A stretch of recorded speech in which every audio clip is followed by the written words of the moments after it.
यह जवान लड़का बस एक आम सा डिलीवरी ड्राइवर था, लेकिन आज हमेशा की तरह डिलीवरी करते समय अचानक एक ट्रक ने उसे टक्कर मार दी, जबकि साफ गलती ट्रक ड्राइवर की थी।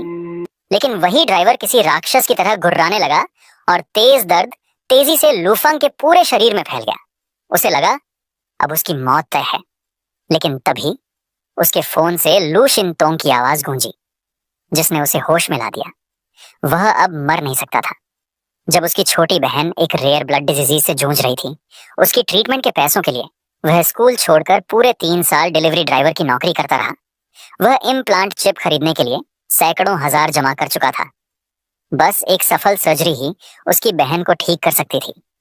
लियू फांग को लगा कि अगर वह ऐसे ही मर गया और उसकी बहन का ख्याल रखने वाला कोई नहीं रहा, तो वह सपने में भी अपने माता पिता से नजरें में नहीं मिला पाएगा।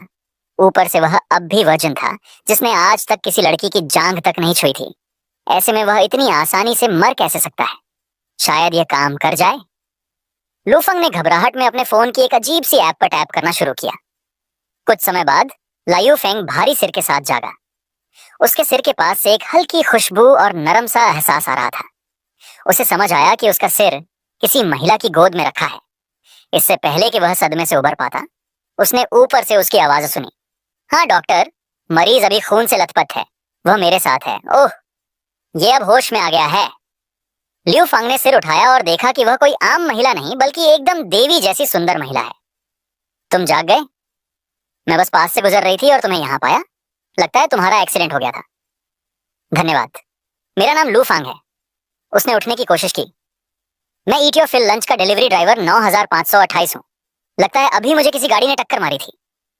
वह महिला भी खड़ी हुई और बोली, ओह, अगर ऐसा है तो क्या संयोग है।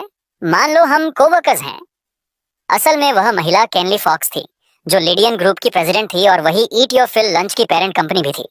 उसने बताया कि वह पहले ही एम्बुलेंस बुला चुकी है और उसका रूट भी चेक कर चुकी है। इस एंगल से केनली और भी ज्यादा खूबसूरत लग रही थी। लियू फांग उसकी सुंदरता में खोने ही वाला था कि उसे याद आया कि अभी ये सब जरूरी नहीं है। उसे अपनी बहन को फोन करना है, इसीलिए उसने अपना फोन उठाया। तभी उसकी स्क्रीन पर एक नोटिफिकेशन दिखा। Life force 9%, host will die in 3 minutes. उसी समय केनली ने एम्बुलेंस को दोबारा कॉल कर जल्दी आने को कहा, क्योंकि लियू फांग अब बेचैन और बेसुध सा लगने लगा था। Host will die in 2 minutes and 50 seconds. Recommendation, absorb electrical energy from a nearby object to restore life force. अचानक लियू फांग के दिमाग में एक आवाज गूंजी। यह वही आवाज थी जो वह बेहोश होने से पहले सुन चुका था। मैसेज के अनुसार उसके पास मरने से पहले सिर्फ 2 मिनट बचे थे। स्वाभाविक था कि लियू फांग मरना नहीं चाहता था, इसलिए उसने रिस्क लिया और इंस्ट्रक्शंस फॉलो करने का फैसला किया। अगर उसे सही याद है तो जिस इलेक्ट्रिकल एनर्जी की बात हो रही थी, वह पास में खड़ी कार से आ रही थी। इसलिए जब केनली मेडिकल स्टाफ से बात करने में व्यस्त थी, लू फांग घिसटते हुए उस कार तक पहुंचा और जैसे ही उसने उसे छुआ, वह तुरंत गायब हो गया। जब केनली ने पलट कर देखा तो लियू फांग वहां नहीं था। काम हो गया। लियू फांग जोर से हंसा। मेरे पास एम्बुलेंस का किराया देने के पैसे नहीं है। वह अपनी टूटी फूटी स्कूटर उठाकर वहां से भाग चुका था। लियू फांग को समझ नहीं आया उसके साथ क्या हुआ, लेकिन साफ था कि उस कार की एनर्जी अब्सॉर्ब करने के बाद उसके सारे घाव ठीक हो चुके थे। यह सब बहुत अनरियल लग रहा था। क्या वह सच में इलेक्ट्रिक मैन बन गया था? नहीं, ऐसा नहीं हो सकता। लूफंग ने सोचा और माना कि ये एनर्जी कन्वर्जन पॉइंट्स ही थे जिनसे वह ठीक हो गया। यही ऐप उसकी जान बचा चुकी थी। उसे याद आया कि उसने ये ऐप एक मार्केट से पुराना फोन खरीदने के बाद डाउनलोड की थी, लेकिन डिटेल्स उसे याद नहीं थी। उसे बस ये पता था कि अब वह पूरी तरह ठीक है और उसे फिर से पैसे कमाने हैं। वह एम्बुलेंस पर पैसे बर्बाद नहीं कर सकता। तभी उसका फोन बजा। उसकी गर्लफ्रेंड शेन चियन का कॉल था। जैसे ही उसने फोन उठाया, उसे जबरदस्त डांट पड़ी। तुम घटिया इंसान हो, अब जाकर फोन उठाया। तुम्हें मेरी जरा भी परवाह है या नहीं? लू फांग ने ऑकवर्डली सिर खुजलाया। शेन चियन, मुझे अभी अपनी बहन से मिलने जाना है। मैं दोपहर में फ्री होकर तुम्हारे पास आऊंगा। सॉरी। अपनी ब्लड डिजीज वाली बहन से मिलना तो बिल्कुल नॉर्मल बात थी, लेकिन शेन चियन ने यह सुनते ही ब्रेकअप की मांग कर दी। उसने उसे बहुत बुरा भला कहा कि वह अपनी बहन के लिए सैकड़ों हजार इम्प्लांट चिप पर खर्च करने को तैयार है, लेकिन उसके लिए डिजाइनर बैग तक नहीं खरीदता। लू फांग ने समझाने की बहुत कोशिश की, लेकिन शेनची ने साफ कह दिया कि उसका पहले से नया बॉयफ्रेंड है और उसने कॉल काट दिया। लू फेंग्स का दिमाग बिल्कुल गड़बड़ हो गया था। वो बहन के लिए भारी कर्ज झेल रहा था। उसकी डिलीवरी स्कूटर टूटी पड़ी थी। उसकी गर्लफ्रेंड उसे छोड़ चुकी थी और वह छोटों से भरा था। अचानक उसे लगा कि काश दुनिया ही खत्म हो जाए ताकि उसे इन कर्जों से नहीं लड़ना पड़े। ठीक तभी उसकी बहन लिu शिन-तोंग का फोन आया। वह रो रही थी, बता रही थी कि हॉस्पिटल में अचानक बहुत अजीब लोग आ गए हैं। वे लोगों को काट रहे हैं और वह जान बचाने के लिए छिपी हुई है। लिu फांग के दिमाग के बेकार ख्याल उसी पल गायब हो गए और उसे समझ आ गया कि उसे तुरंत हॉस्पिटल पहुंचना है। लेकिन उसकी इलेक्ट्रिक स्कूटर खराब थी और अस्पताल पैदल जाने के लिए बहुत दूर था। उसी समय उस अजीब ऐप पर फिर नोटिफिकेशन आया। Would you like to use 50 अंक को repair and upgrade the electric scooter. डांगरैन लिu फांग चाहता था, पर दिक्कत यह थी कि उसने अपने लाइफ हील करने में सारे पॉइंट्स खर्च कर दिए थे। सिस्टम ने तुरंत सजेशन दिया कि 500 मीटर दूर जंगल की तरफ एक इलेक्ट्रिकल डिवाइस है जिसे पॉइंट्स में कन्वर्ट किया जा सकता है। बिना कुछ सोचे लू फांग दौड़ पड़ा। उसे नहीं पता था कि वही कार में शेनचेन बैठी हुई थी, जो कुछ मिनट पहले ही उसकी एक्स गर्लफ्रेंड बन चुकी थी। उसके बगल में एक गंजा मोटा सा बूढ़ा आदमी बैठा था, जो उसका नया बॉयफ्रेंड। शेनचियन लगातार रो धोकर उस मोटे आदमी से चिप दिलाने की जिद कर रही थी, लेकिन वह साफ मना कर रहा था। नई सदी के 120 सालों में साइंस और टेक्नोलॉजी विस्फोटक रूप से बढ़ चुकी थी। इतिहास इसे first year of artificial intelligence के नाम से जानता था। दुनिया भर के देश जेनेटिक एआई टेक्नोलॉजी विकसित करने में जुटे थे और आर्टिफिशियल इंटेलिजेंस चिप इसी तकनीक की सबसे बड़ी कामयाब खोजों में से एक थी। यह ठीक इसी वजह से था कि वह चिप इतनी महंगी थी, जिसे सिर्फ अमीर या ज्यादा से ज्यादा अपर मिडिल क्लास लोग ही खरीद सकते थे। चिप इंस्टॉल करने के बाद कोई भी व्यक्ति एक वर्चुअल रियलिटी इंटरनेट में प्रवेश कर सकता था, ठीक वैसा ही जैसा वह बूढ़ा आदमी इस समय शेन को देखने के लिए इस्तेमाल कर रहा था। तो अगर चिप चाहिए तो तुम्हें मेरी अच्छी तरह सेवा करनी होगी, समझी? वह बूढ़ा कामुक आदमी बोला, और शेन को इससे कोई खास दिक्कत भी नहीं लगी। जैसे ही दोनों कार के अंदर नजदीक आने ही वाले थे कि अचानक एक जबरदस्त ताकत ने कार की छत को धंसा दिया। लिu फांग ने काफी पॉइंट्स जमा कर लिए थे और अपनी इलेक्ट्रिक स्कूटर को रिजेनरेट कर चुका था, और वह इतनी जल्दी में था कि उसे यह तक एहसास नहीं हुआ कि गाड़ी के अंदर बैठी लड़की उसकी एक्स गर्लफ्रेंड थी। लेकिन व्हीकल रिपेयर होने के बाद उसकी स्पीड पूरे 30% तक बढ़ गई थी और उसके पास 300 कन्वर्जन पॉइंट्स भी बच गए थे। ऐसा लग रहा था कि सिस्टम को पता था कि लिu फांग जल्दी में है, इसीलिए उसने जानबूझकर उसकी स्पीड बढ़ा दी। यह मॉडिफिकेशन एबिलिटी एक इक्वल एक्सचेंज जैसी थी, जहां जितना एडवांस्ड अपग्रेड उतने ज्यादा पॉइंट्स लगते थे, लेकिन यह पूरी तरह उसकी इच्छा के अनुसार कस्टमाइज भी हो सकती थी। साफ था कि लिu फांग को एक जबरदस्त सिस्टम मिल गया था। लिu शिन-तोंग, मेरा इंतजार करो, मैं तुम्हें बचाने आ रहा हूँ। वह पूरी रफ्तार से दौड़ा, लेकिन फिर भी उसे पहुंचने में 1 घंटा लग गया। सामने का दृश्य देखकर लिu फांग अपने कदमों में जड़ होकर रह गया। हॉस्पिटल के दरवाजे टूट चुके थे, हर तरफ खून बिखरा हुआ था और सुरक्षा गार्ड अंकल जांग कहीं नजर नहीं आ रहा था। लिu फांग धीरे धीरे अंदर गया। अंदर लाइट नहीं थी, इसलिए उसे टॉर्च जलानी पड़ी। दीवारें और फर्श खून से सने हुए थे, लेकिन कोई इंसान नजर नहीं आ रहा था। तभी अचानक पीछे से किसी ने उस पर झपट्टा मारा। सोब, मेरा कुत्ता कहाँ है? वह आदमी चिल्लाया। लिu फांग ने उसे पहचाना। वह वही आदमी था जिसे वह अक्सर हॉस्पिटल में डिलीवरी देने जाता था, लेकिन गौर से देखने पर वह अब इंसान नहीं लग रहा था। वह बिल्कुल ज़ॉम्बी जैसा दिख रहा था। यह देखकर लिu फांग घबरा गया और तुरंत एक तरफ कूद गया ताकि वह उसे पकड़ न सके। वह जमीन पर गिरा और उसे एक हाई हील दिखाई दी। लिu फांग ने राहत की सांस ली, क्योंकि वह शूज डॉक्टर ली की थीं, जो लिu शिन-तोंग के इलाज की जिम्मेदार डॉक्टर थी। लेकिन जब डॉक्टर ली झुकी तो लिu फेंग को समझ आ गया कि वह भी उस डॉग लवर जैसी ही हो चुकी थी। साफ दिख रहा था कि सभी उसी इन्फेक्शन से संक्रमित हो चुके थे, और इसी बीच और भी इन्फेक्टेड लोग बाहर आ गए। लिu फेंग फौरन एक दूसरे कमरे में घुस गया और किसी तरह दरवाजा ब्लॉक करने की कोशिश की। तभी उसे पता चला कि यह सिक्योरिटी कैमरा रूम है, और मॉनिटर्स पर उसने लिu शिन-तोंग को देख लिया। वह हॉस्पिटल के दूसरे बेसमेंट लेवल में थी और उसके चेहरे पर काली नसें फड़क रही थीं। यह दृश्य देख लू फांग की रीढ़ में सिहरन दौड़ गई। आज के दौर में genetic engineering, artificial intelligence, AI और एरोस्पेस जैसी तकनीकें बहुत आगे बढ़ चुकी थीं। इंसानियत नियर फ्यूचर पीरियड में दाखिल हो चुकी थी और एआई धीरे धीरे इंसानी जिंदगी में घुल मिल रहा था। दुनिया की ताकत 3 हिस्सों में बंटी थी। डॉन अलायंस, जिसका केंद्र ईस्ट एशियन नेशंस थे, न्यू रोमा, जिसका कोर यूरोपियन बेल्ट स्ट्रक्चर था, और थियोस अलायंस, जो नॉर्थ और साउथ अमेरिका पर आधारित था, ये तीनों लगातार आपस में टकराते रहते थे, जिससे दुनिया हमेशा संघर्ष की हालत में रहती थी। जेनेटिक टेक्नोलॉजी के गलत इस्तेमाल से कई तरह की महामारियां फैल चुकी थीं, जिनमें सबसे भयानक थी ब्लैक ब्लड डिजीज, जिसमें इंसान के हाथ पैर सख्त हो जाते थे और उसका खून काला पड़कर बाहर रिसने लगता था। जब तक कि उसकी मौत न हो जाए, केवल सबसे महंगी मेडिकल चिप ही इससे बचाव का पक्का इलाज थी। लियू फांग एक साधारण लोअर क्लास इंसान था। माता पिता के मरने के बाद वह और उसकी छोटी बहन लू शिनटोंग एक दूसरे के सहारे जी रहे थे। तब लियू फांग को नहीं पता था कि असली निराशा क्या होती है। जिस दिन लू शिनटोंग को पता चला कि उसके भाई ने उसे बचाने के लिए सैकड़ों हजार का कर्ज ले लिया है, तो उसका दिल टूट गया। लियू फांग हमेशा उसे हौसला देने की कोशिश करता रहा, लेकिन जब भी लियू शिनटोंग को यह सोचकर याद आता कि उसका भाई अपने सपने छोड़कर डिलीवरी मैन बन गया है सिर्फ उसे बचाने के लिए, तो उसकी आंखों से आंसू नहीं रुकते थे। उसी पल लियू फांग ने कसम खाई थी कि वह अपनी बहन को जिंदा रखने के लिए कुछ भी करेगा।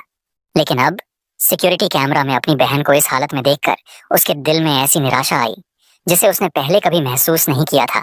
लियू फांग तुरंत अपनी बहन के पास जाना चाहता था, लेकिन सबसे बड़ी समस्या थी कि बाहर इन्फेक्टेड लोगों का झुंड दरवाजा तोड़ने वाला था। कोई और रास्ता न देखकर उसे सिस्टम से मदद मांगनी पड़ी, और तभी सिस्टम ने एक नया मिशन एक्टिवेट कर दिया। दोनों मिशंस में से कोई भी आसान नहीं था। पहला मिशन था सिक्योरिटी रूम में छिपे रहना, जिससे सर्वाइवल रेट 95% था, पिटेंसेंफी और परसेंट था, लेकिन 2 दिन बाद भूख से उसकी मौत निश्चित थी। दूसरा मिशन था हॉस्पिटल के बेसमेंट रिसर्च लैब में जाकर अपनी बहन को बचाना। अगर वह सफल होकर जिंदा बच गया तो उसे 1000 कन्वर्जन पॉइंट्स मिलते, लेकिन सर्वाइवल रेट सिर्फ 5% था। और सिस्टम ने यह भी चेतावनी दी थी कि उसकी बहन पहले से ही ट्रांसफॉर्म होना शुरू हो चुकी है। यह साफ था कि दोनों रास्ते बराबर खतरनाक थे। लूफंग के पास कोई विकल्प नहीं था, इसलिए उसने बेसमेंट तक का रूट मैप करने को कहा, लेकिन रास्ता सिर्फ यही था कि दरवाजे से बाहर जाए, लगभग 50 मीटर चले, बाएं मुड़े और लॉन्ड्री रूम के दरवाजे से अंदर जाए। कमबख्त, लियू फांग ने सोचा, अभी बाहर दौड़ना सीधी आत्महत्या है। तभी उसकी नजर कमरे में रखे कई मॉप्स पर पड़ी। उसने एक मॉप का डंडा तोड़ लिया और टेबल को खिसकाकर दरवाजे के सामने बैरिकेड कर दिया। फिर उसने कमरे में रखी हर काम की चीज इकट्ठा करनी शुरू की। उसे याद आया कि उसके पास सिस्टम की मॉडिफिकेशन एबिलिटी भी है। जब तक वह सब तैयार कर पाता, बाहर की भीड़ दरवाजा तोड़ चुकी थी। सबसे पहले अंदर घुसने वाली लियू शिनटोंग की अटेंडिंग फिजिशियन थी, लेकिन लियू फांग ने अपने होममेड हथियार से उसे गिरा दिया। उसने 100 पॉइंट खर्च करके ब्रूम हैंडल में नाइफ ब्लेड और इलेक्ट्रिक स्कूटर बैटरी जोड़कर एक एक्सप्लोसिव स्पीयर बनाया, और फिर 100 पॉइंट खर्च करके शिपिंग बॉक्स को प्लास्टिक आर्मर में बदल दिया, जो ज़ॉम्बीज के काटने से बचाने के लिए काफी मजबूत था। अब ज़ॉम्बीज के इस झुंड का सामना करते हुए लियू फांग को कोई डर नहीं लगा। उसे बाहर रास्ता रोकने वालों को खत्म करने में 10 मिनट लगे। उसके बाद वह तेजी से अपनी बहन को बचाने दौड़ा, लेकिन जब वह सिस्टम के बताए रास्ते से पहुंचा तो उसे पता चला कि वह दरवाजा असल में डर्टी कपड़े बेसमेंट में भेजने वाली लॉन्ड्री शूट सम थी, और वहां भयंकर बदबू आ रही थी। मजबूरी में उसने नाक बंद की और नीचे फिसल गया। किस्मत से वह गंदे कपड़ों के ढेर पर गिरा, इसलिए उसे चोट नहीं लगी, और वहीं उसने अपनी बहन लियू शिनटोंग को देख लिया। सबसे अहम बात यह थी कि लियू शिनटोंग के दोनों हाथ बंधे हुए थे, और 2 आदमी जो सैनिक जैसे दिख रहे थे उसे घसीट कर ले जा रहे थे। उसकी गर्दन के चारों ओर एक अजीब सा डिवाइस भी लगा हुआ था। डेथ स्क्वाड HQ को रिपोर्ट, टारगेट को सुरक्षित निकाल लिया गया है। 2 सैनिकों में से एक ने रेडियो पर कहा, लेकिन वहां कोई जवाब आता नहीं दिखा। HQ, कॉपी कर रहे हो? कमबख्त, लगता है कम्युनिकेशन में गड़बड़ है। इतना कहने के बाद वह अपने साथी टियांग लिन की तरफ मुड़ा और बोला, लगता है यह मिशन तो बच्चों का खेल है ना? टारगेट ने जरा भी विरोध नहीं किया। बस उम्मीद नहीं थी कि जो रूमर्ड वेरिएंट था वो ऐसी लड़की निकलेगी। दोनों आपस में बात कर ही रहे थे कि एक महिला मशीन गन लिए प्रकट हुई। वह डेथ स्क्वाड की वाइस कैप्टन थी, जो सरकार की स्पेशल कॉम्बैट यूनिट थी। उसने आदेश दिया, HQ से संपर्क करने की कोशिश जारी रखो, कुछ ठीक नहीं लग रहा। लू फंग समझ गया कि ये लोग साधारण नहीं है, लेकिन उसकी बहन हथकड़ियों में थी। वह कुछ और सोच ही नहीं पाया और बाहर की ओर दौड़ पड़ा। लेकिन जैसे ही उसने शिनटोंग का नाम पुकारा, किसी ने उसे पीछे से खींच लिया और उसका मुंह ढक दिया। लू फांग घबरा गया। उसे लगा शायद कोई ज़ॉम्बी ने पकड़ लिया।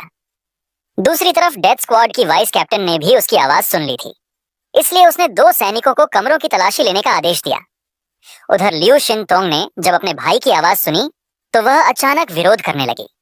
इतने समय तक वह बिल्कुल शांत और आज्ञाकारी थी, लेकिन अब उसने अपने हथकड़े तोड़ दिए और अपने नंगे हाथों से अपने पास खड़े सैनिक चांग लिन का सिर धड़ से अलग कर दिया। स्पेशल यूनिट के बाकी लोग यह देखकर बुरी तरह डर गए। उन्होंने तुरंत फायरिंग शुरू कर दी, लेकिन एक भी गोली लियू शिनतोंग को नहीं लगी। उसकी हरकतें बेहद तेज थीं और पलक झपकते ही वह वेंटिलेशन डक्ट में घुसकर भाग गई। सैनिक स्वाभाविक रूप से उसका पीछा करना चाहते थे, लेकिन यह आसान नहीं था क्योंकि हाल की गोलियों की आवाज से ज़ॉम्बीज का एक बहुत बड़ा झुंड वहां खींच आया था। पूरा इलाका तुरंत अराजकता में बदल गया। गोलीबारी, काटने, नोचने और मदद की चीखों की आवाजें चारों तरफ गूंजने लगीं। लियू फांग इतना डर गया कि उसने सांस तक लेना बंद कर दिया। सामने भेड़िया और पीछे बाघ जैसी हालत थी। उसे लगा कि आज उसकी मौत पक्की है। तभी सबसे तनावपूर्ण पल में उसके पीछे खड़े व्यक्ति ने अचानक उसका मुंह छोड़ दिया और हंसते हुए बोला, हाँ छोटे बदमाश, तुम्हारा चेहरा देखकर हंसी आ रही है? आज हॉस्पिटल में क्या कर रहे हो? लियू फांग चौंक गया। अंधेरे कमरे में भी उसने उस आदमी को पहचान लिया। वह सिक्योरिटी गार्ड अंकल जांग था। अंकल जांग, मेरी बहन की सर्जरी हो रही थी, लेकिन बाहर ये सब चीजें क्या हैं? मुझे भी ठीक से नहीं पता। खबरों में आया था कि टिनोइंग अलायंस ने जंग शुरू की और उसी के चलते किसी ने वायरस बॉम्ब फोड़ दिया। बाहर जो ज़ॉम्बीज हैं वो चिप से म्यूटेट हुए लोग हैं। यह सुनकर लू फांग का दिल जोर से धड़कने लगा। उसने तुरंत अंकल जांग से लियू शिनतोंग के बारे में पूछा। उसे ज्यादा जानकारी नहीं थी, बस इतना पता था कि उसकी बहन की हालत कुछ खास थी। वह लड़की बेसमेंट में गई थी और फिर उन सैनिकों ने घसीट कर ले गए। लगता है वे खास उसी के लिए आए थे। लू फांग जितना सुनता गया उतना बेचैन होता गया, लेकिन इस समय सबसे जरूरी था जिंदा रहना। वह अंकल जांग को खींच कर ले जाना चाहता था क्योंकि बाहर के ज़ॉम्बीज अब उनकी गंध सूंघ चुके थे। लेकिन अंकल जांग ने सिर्फ सिर हिलाया और कहा कि वह अब नहीं जा सकता क्योंकि उसे काटा जा चुका था। नहीं अंकल जांग, चलो, कोई और रास्ता होगा। लू फांग और भी घबरा गया। सुनो, अंकल जांग ने उसके सिर पर हाथ रखा और कहा, मैंने देखा है जब किसी को काटते हैं तो क्या होता है, इंसान उन्हीं चीजों में बदल जाता है। पिछले कुछ महीनों में मैंने देखा है कि तुम अपनी बहन के लिए कितनी मेहनत कर रहे हो। मैं दरवाजे को रोक लूंगा, तुम पीछे के रास्ते से अपनी बहन को ढूंढो। तुम दोनों को जिंदा रहना है। फिर उसने लू फांग को जल्दी निकलने के लिए कहा। लू फांग की आंखों में आंसू भर आए, लेकिन वह रुकने की हिम्मत नहीं कर पाया। वह अंकल जांग की कुर्बानी को बेकार नहीं जाने देना चाहता था, इसलिए उसने माफी मांगी और भाग गया। लू फांग की पीठ को गायब होते देखते हुए अंकल जांग ने राहत की सांस ली। पिछले कई महीनों में जब भी लफंग अस्पताल में अपनी बहन से मिलने आता, वह उसे खाना देने की कोशिश करता था। दोनों का रिश्ता अच्छा हो गया था, इसीलिए इस बार उसकी मदद करना उसे सही लगा। लियू फंग बिना पीछे देखे अपनी जान बचाने के लिए दौड़ता रहा। तभी सिस्टम ने पास में black blood disease serum detect करने के बाद एक नया मिशन जारी किया। उसके पास 2 विकल्प थे। पहला था स्टाफ रूम से इमरजेंसी एग्जिट के जरिए रिसर्च लैब से भाग निकलना, जिसमें सर्वाइवल रेट 90% था और रिवॉर्ड के रूप में कॉम्बैट सूट मिलता। दूसरा था लेबोरेटरी में जाकर सीरम ढूंढना, जिससे वह अपनी बहन को बचा सके, जिसमें सर्वाइवल रेट सिर्फ 15% था और सफल होने पर शेल्टर ब्लूप्रिंट मिलता। लेकिन लेबोरेटरी के रास्ते में 3 ज़ॉम्बीज थे। सिस्टम ने आकलन किया कि लियू फांग की कॉम्बैट पावर काफी नहीं है और सुझाव दिया कि वह यह मिशन छोड़ दे। चुप रहो सिस्टम, मैं ऑप्शन बी चुनता हूं। लू फांग गरजा। उसने पहले ही तीनों ज़ॉम्बीज को देख लिया था। हाथ में अपने होममेड हथियार को लेकर वह सीधे उन पर टूट पड़ा। अंकल जांग वाले हादसे ने उसे इतना मानसिक रूप से झकझोर दिया था कि उसकी ताकत अचानक बढ़ गई। उसने पहले एक जोरदार लात पहले ज़ॉम्बी के सिर पर मारी, फिर अपने हथियार से बाकी 2 को खत्म कर दिया। तब तक उसके हथियार की ड्यूरेबिलिटी खत्म हो चुकी थी। आखिर वह एक होममेड टूल ही था। इतना चल जाना भी बड़ी बात थी। लू फंग ने उसे फेंक दिया और उसके सामने प्रयोगशाला था।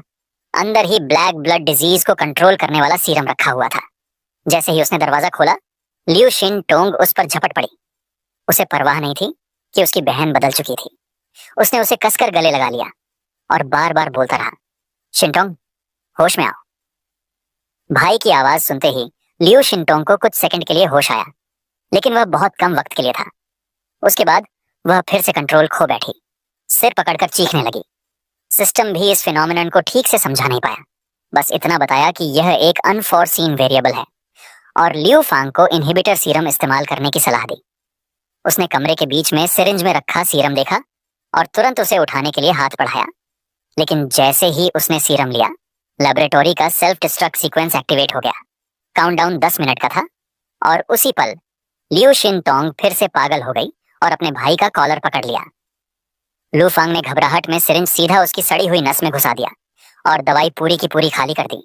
सच में लियू शिनटोंग हिलना बंद हो गई और बेहोश हो गई। सिस्टम ने घोषणा की कि उसने अपनी बहन को बचाने का मिशन पूरा कर लिया है और उसे 1000 कन्वर्जन पॉइंट्स और एक शेल्टर का मैप इनाम में दिया। लेकिन उसी पल सिस्टम ने 2 नए मिशन के विकल्प सामने रख दिए। पहला विकल्प था अपनी बहन को लॉन्ड्री रूम के दरवाजे पर छोड़ देना और फर्स्ट फ्लोर पर लौट जाना, जिसमें 100% सर्वाइवल रेट था। दूसरा विकल्प था रिसर्च लैब के स्टोरेज रूम में जाना और अभी मिले हुए मैप का इस्तेमाल करके उसे बॉम्ब शेल्टर में बदलना, जिसमें सर्वाइवल रेट सिर्फ 40% था। साथ ही सिस्टम ने चेतावनी दी कि यह जगह शेल्टर के लिए आइडियल नहीं है और अगर बिना सोचे समझे इसका विस्तार किया तो लू फांग के कन्वर्जन पॉइंट्स पर असर पड़ेगा, बिना एक पल सोचें। लियू फांग ने दूसरी, ज्यादा खतरनाक मिशन को ही चुन लिया। उसने अपनी बहन को उठाया और दौड़ पड़ा, क्योंकि बॉम्ब फटने में अब सिर्फ 9 मिनट बचे थे। लेकिन दरवाजे पर पहुंचते ही उसका रास्ता किसी ने रोक लिया। कदकाठी देखकर लगा कि यह वही स्पेशल फोर्सेस टीम की वाइस कैप्टन थी। उसने कहा, अरे तुम घायल हो क्या? चलो समझौता करते हैं, यह लैब फटने वाला है, साथ में निकलते हैं। लियू फांग जानता था कि वह उससे मुकाबला नहीं कर सकता, इसीलिए उसने बातचीत करने की कोशिश की, लेकिन वह जवाब दे पाती उससे पहले सिस्टम ने चेतावनी दी कि कहीं आसपास एक म्यूटेंट ट्रांसफॉर्म होते हुए ज़ॉम्बी का सिग्नल डिटेक्ट हुआ है, पर एग्जैक्ट लोकेशन पता नहीं चल पा रही और तुरंत इवैक्यूएट करने को कहा। उसी वक्त सामने खड़ी महिला ने अचानक अपनी शर्ट फाड़ दी।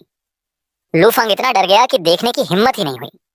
वह बोला, रुको बहन जी, मेरी बात सुनो, ये जगह खतरनाक है, पास में कोई ज़ॉम्बी म्यूटेट हो रहा है, तुम जो भी करने वाली हो बाहर निकलने के बाद करना। उसने पूरे समय आंखें कसकर बंद रखी। तभी उसके गाल पर कुछ गीला सा महसूस हुआ, जैसे कोई कुत्ता चाट रहा हो। लू फांग ने हिम्मत जुटाकर आंखें खोली तो सामने का दृश्य देखकर लगभग बेहोश होने वाला था। ओ माय गॉड, जिस म्यूटेंट की वार्निंग सिस्टम दे रहा था वो यही लड़की है। उसने बिना सोचे लैब का दरवाजा जोर से बंद किया, लेकिन उसने पल भर में दरवाजा तोड़ दिया और अंदर घुस आई। लियू फांग घबरा गया।